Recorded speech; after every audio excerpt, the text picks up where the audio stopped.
nós não podemos nos esquecer do que Deus nos fez. A igreja do Senhor Jesus Cristo, ela existe porque tem um propósito, e talvez esse propósito não seja apenas nesse tempo. Ele pode, essas pessoas que vão marcar a sua vida, elas vão acompanhar nesse processo, e daqui a pouco eu preciso conversar com alguém que marcou a minha vida, marcou a minha história, mudou os conceitos da forma como eu estava vivendo, talvez conceitos errados, mas agora conceitos que estão estabelecidos diante da vontade do Senhor.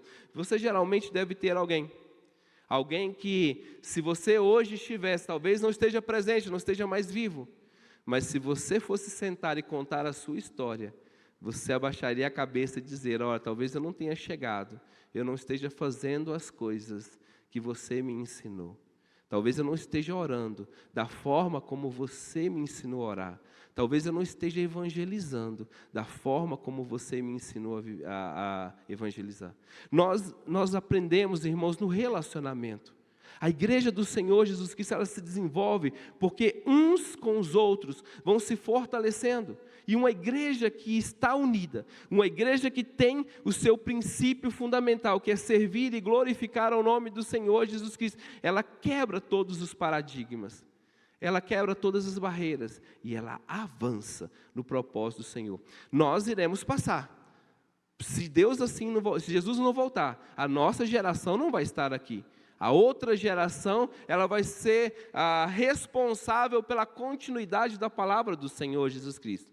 Talvez tudo que tenhamos vivido, os desconfortos, eles já vão ter passado há muito tempo. Mas o propósito do Senhor Jesus Cristo precisa continuar. A igreja do Senhor, nós cantamos na Cristolândia muito, o inferno não pode parar a igreja do Senhor Jesus. Paulo estava aconselhando a igreja ali em Romanos, porque Paulo era um que foi acolhido por Jesus, e o padrão não estava em Paulo. Paulo diz: sejam meus imitadores como eu sou de Cristo. O padrão é Jesus Cristo. O padrão da igreja, servir, a forma como a igreja se porta diante da sociedade, é Jesus Cristo. O nosso alvo principal é Jesus Cristo. Nós temos os nossos irmãos e irmãs, que são o referencial nessa caminhada. Mas aqui Paulo está dizendo o seguinte: Paulo estava os acolhendo porque Jesus primeiro tinha acolhido. Lá em 1 Coríntios, capítulo 15, versículos 7 e 8, diz o seguinte: depois foi visto por Tiago, depois por todos os apóstolos. Aqui quando Jesus Cristo aparece, ele aparece a Tiago e depois para todos os apóstolos. Agora no versículo 8 ele diz o seguinte: e por derradeiro de todos me apareceu, também a mim, como um abortivo.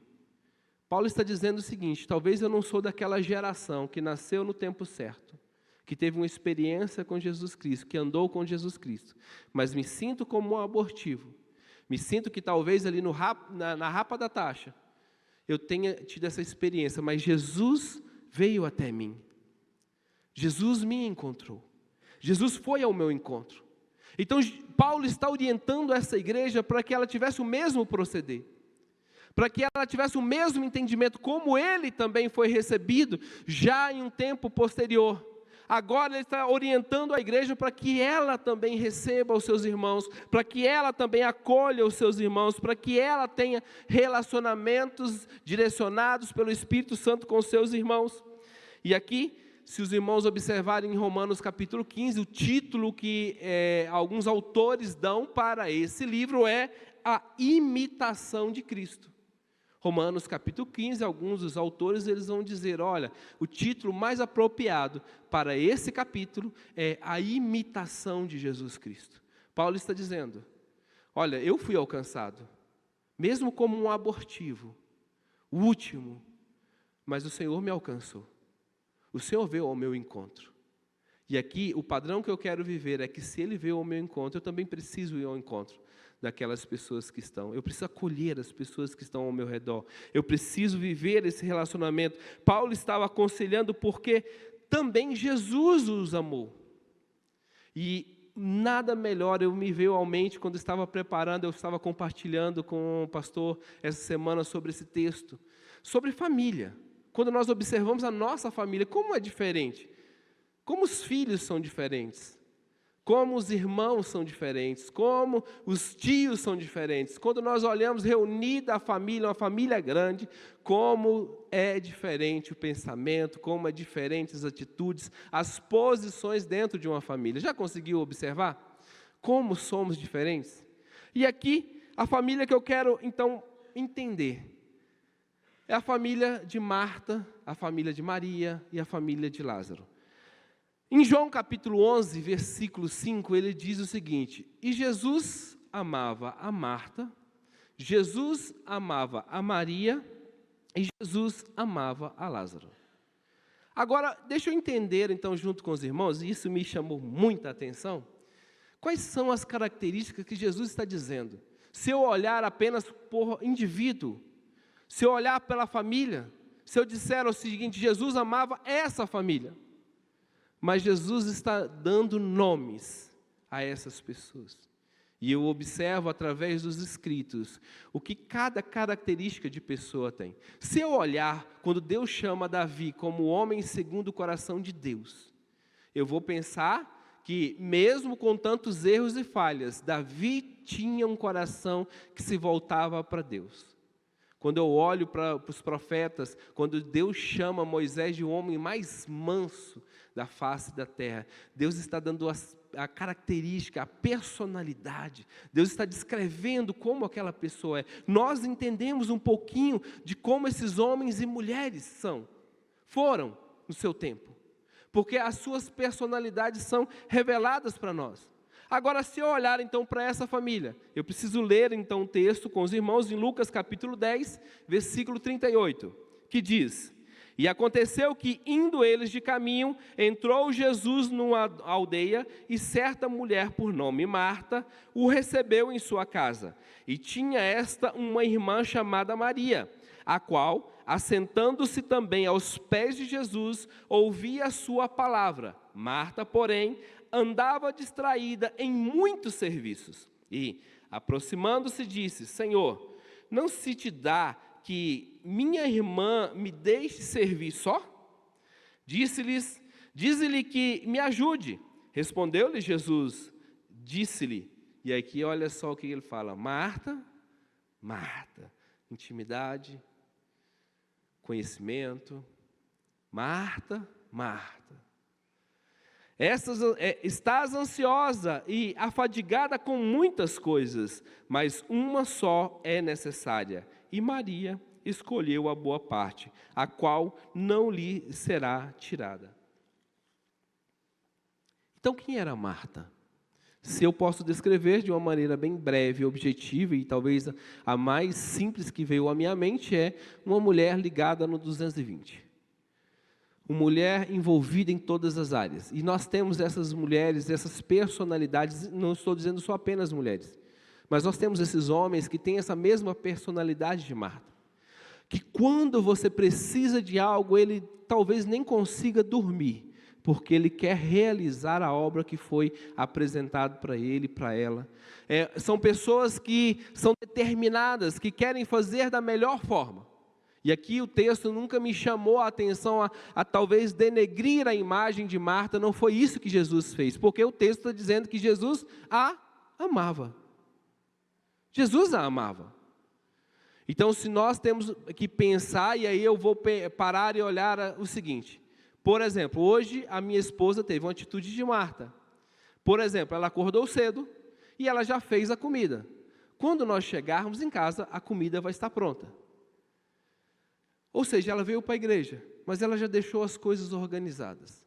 Então, ela já antecipou as coisas. Quando Jesus terminou do ensino, certamente, ele encontrou uma refeição preparada para todas as pessoas que ali estavam. Meus irmãos, nós precisamos de pessoas que tenham a mesma característica, que sejam proativas, que vivam para servir ao Senhor e glorificar o nome do Senhor, que tenham a mesma personalidade de Marta. Mas o texto também diz, e Jesus amava a Maria. Quem é Maria? Talvez é aquela mulher que vai se dedicar mais ao tempo de oração, ao ensino, a cuidar de algumas coisas que talvez os demais não vão dar tanta atenção. que seja mais paciente, homens que também tenham a mesma postura e atitude conforme relacionado a Maria. Que sejam pacientes, calmos, que tenham facilidade em lidar com as coisas, que esperem, pensem, projetem, prefiram estar talvez o tempo maior com o Senhor para depois desenvolver as suas áreas. E aqui o texto está dizendo que Jesus também amava a Maria. Agora, quem é Lázaro? Além da descrição que nós temos, que era amigo de Jesus, Lázaro também, para alguns estudiosos, é a manifestação do poder de Jesus Cristo. Talvez você não vai achar nenhuma outra colocação sobre a personalidade de Lázaro. Ele era amigo de Jesus Cristo. Mas todas as vezes que nós observamos, está ligado ao que Jesus fez por Lázaro. E aí, se nós olharmos, trouxermos isso para a igreja, talvez você vai conhecer algumas pessoas que foram curadas de uma forma sobrenatural, como Lázaro foi ressuscitado dos mortos. E aí você pode parar, Senhor, por que o Senhor ama tanto essa pessoa e não me ama? Porque o Senhor fez algo tão grande na vida dessa pessoa e não fez a minha vida da mesma forma. E aí, às vezes, nós queremos trazer esse comparativo e não entendemos que Jesus amava Marta, amava Maria e amava Lázaro, da mesma forma. Nenhum dos três aqui tinham diferença no amor do Senhor Jesus Cristo.